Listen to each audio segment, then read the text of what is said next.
Ano yun? Wait lang, wait lang. Mga Kaykolektics, tingnan nyo, dito may dagat sa harap namin. Tapos ito, pag galing ka sa dagat, pwede magdiretso banlaw ka na. Ano to, itim na to? Tingnan nyo. Ito? Bakit bakal? Didikitan? So sabi nila, Blab, ito daw nakikita natin black dito sa buhangin ay bakal. O diba? Ano ito, Lab? Galing sa apa yung tubig? So ito ay tubig alat. Ito naman ay tubig tabang. Diba? Ang galing. Naghahalo sila. Grabe. Ganito kaganda at ganito kayaman ang ligas-yaman dito sa Bicol. Grabe. Tara, baba na tayo.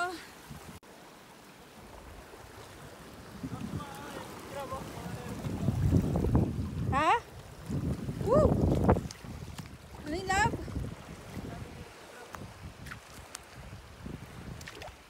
Ang sarap ng tubig. Nasaan yung mga hermes? Kumano pa hindi malagkit? Oo nga, hindi malagkit yung tubig dito, oh. Ito bakal to, Lab? Oo, yung itin. Yung hermit na yun. Wow! Huli, pero hindi kulong. Meron pala ditong hermes. Hermes crab, Lab? Oh. Sarap pagkape dito for sure.